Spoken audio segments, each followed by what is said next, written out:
Hi, my name is Frank Hawkins, and I think most of you know me from my YouTube cooking channel, Frank's Favorite Foods.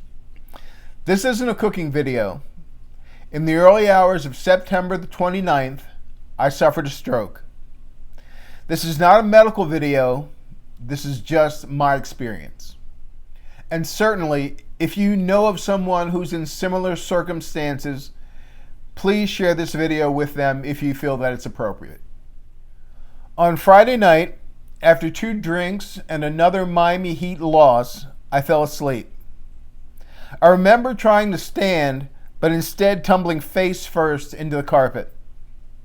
I was overtired from work and pretty depressed because one of my best friends had just suddenly passed away. After my wife helped me up, I felt a bit off, but figured I was just overtired and went to bed. I woke up a few hours later with lots of numbness on my right side. After struggling to the bathroom, I asked my wife to call an ambulance because I was certain that I was having a stroke. My wife dressed me and the ambulance was there in less than 10 minutes. Unfortunately, I was just outside the window for the clot-busting drug, which can in certain cases minimize the damage done to the brain. Upon arriving at the hospital, I was given something to help me relax. I distinctly remember thinking that this whole stroke business is completely overrated, that I was perfectly fine, and that I would most likely head home soon. Boy, was I wrong. I remember telling the staff a joke that they didn't get.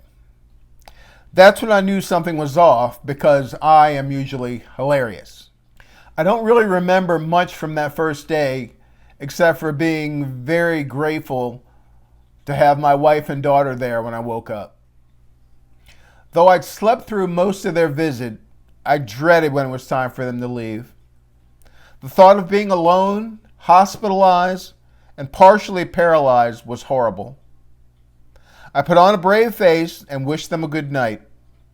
The little 4-channel TV I had from sometime in the 1990s stayed on until I was discharged. I absolutely hated being hooked up to all that stuff. Too uncomfortable to rest when I needed it the most.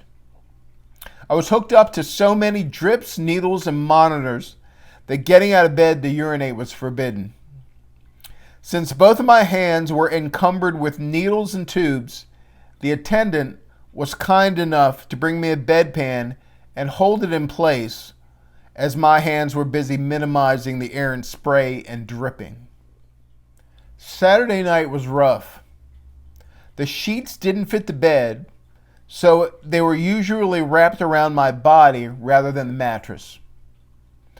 The Marathon True Crime show on one of my 4 channels was actually pretty good, and a welcome distraction from the growing fear that I was entering uncharted territory, and the chances that there was going to be some sort of permanent damage were very real. While I'd been completely out of it, Sunday morning brought with it the absolute clarity that I'd suffered a stroke. I remembered that my grandmother had suffered a stroke and had made a complete recovery. I also knew that there were plenty of people whose lives were completely altered from such an event. So now, in addition to my actual limitations, I couldn't stop worrying about my future limitations. The arrival of my wife and daughter were a welcome distraction. They brought me a lunch I don't remember eating. What I do remember is watching them when they weren't looking and thinking how grateful I was for them being there. As I was moving around in the bed, I remember that I could feel my right arm and leg, but I couldn't actually locate them. What I mean is, when my arm was actually in my lap, it felt like it was on the right side of my body.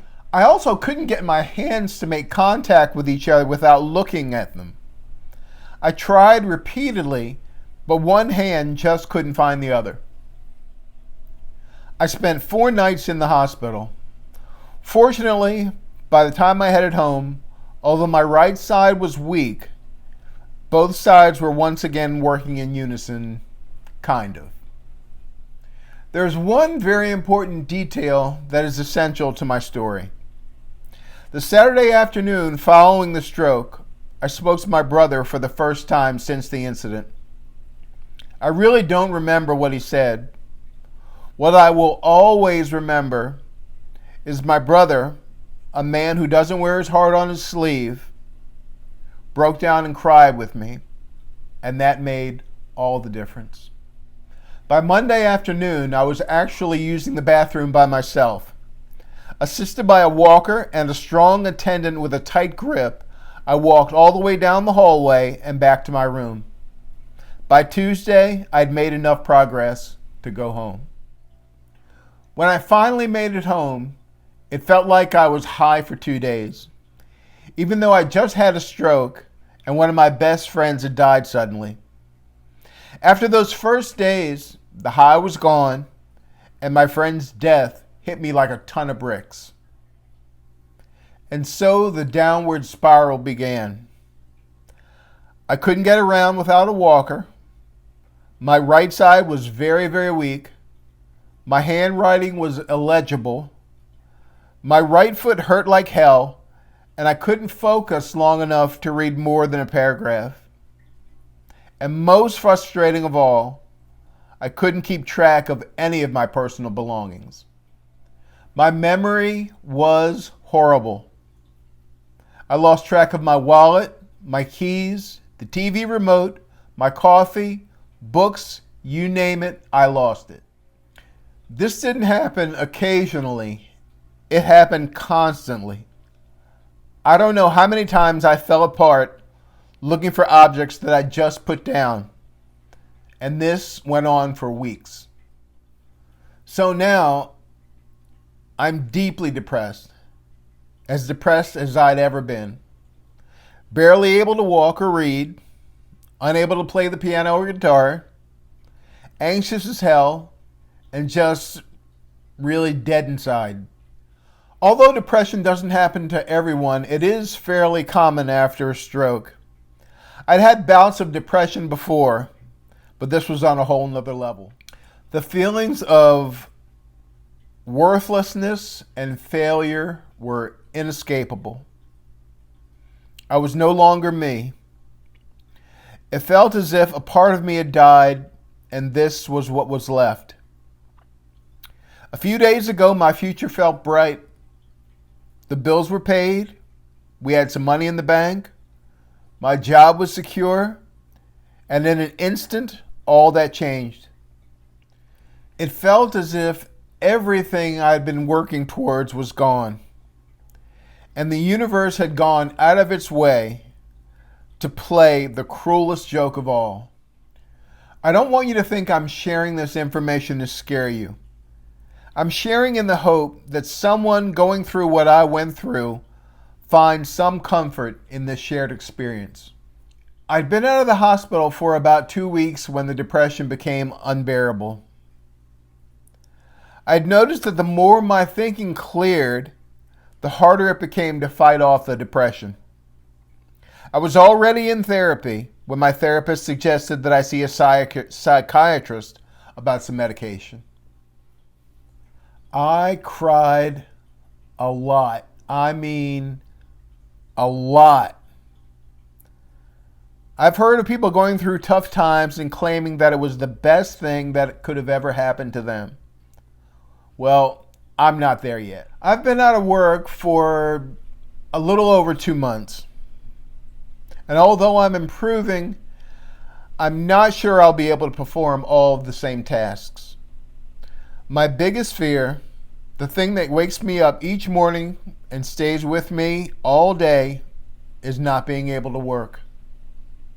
With a wife and a daughter depending on me, going from the provider to needing to be provided for feels devastating. Which areas of my life are over? Which need some adjustment? Which areas are unaffected? That's what I'm trying to figure out now. I've been through hard times before, but this is different. I know that this could have been so much worse. I've seen the kind of devastation a stroke can cause. I can still walk, talk, and move with relative ease. But I must admit, there are still days when I'm really angry, when it feels like the joy of life is slipping away.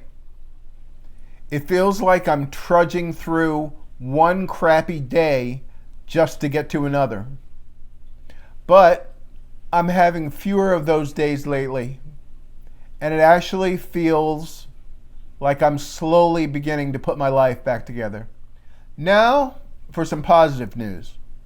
About a week ago, my psychiatrist changed my medication.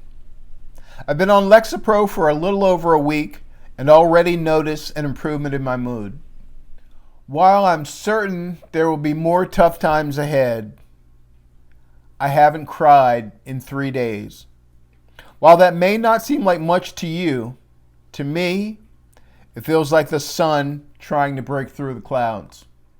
Now, although I certainly don't recommend having one, I need to mention 2 positive results as a result of the stroke. While I used to run and work out religiously, a misdiagnosed hernia and an arthritic back had put an end to my workouts for the last 18 months or so. Miraculously, after the stroke, my hernia and back problems are almost gone. I'd all but given up on being physically active again, yet here I am. I desperately want to believe that when one door closes, another opens. I really want to extend a special thanks to all the people in my life kind enough to help me through this very difficult experience. Special thanks to my brother Drew, my friends Anthony, Steve and Heidi, my daughters Natalie and Sophie, my therapist Dr. Jill, my shrink Dr. Ferreira, and a special thanks to all the folks at Pinecrest Rehabilitation, and especially to you, Rachel. I want to extend extra special, loving thanks to my wife, Sherry, for her patience and her strength, and for her loving me when I found it difficult to love myself. I'm working very hard nearly every day to strengthen my body and mind to regain what I've lost. Although some days it just feels like it's too hard to try, I try not to stay stuck for too long. I've joined a support group and look forward to being able to share this experience with others who've been through it. I look forward to any questions, concerns, or comments, and would certainly appreciate any support you're willing to share. So that's it. Thank you for taking the time to listen. I plan on updating my story in about 2 months. Until that time, check me out on Frank's Favorite Foods.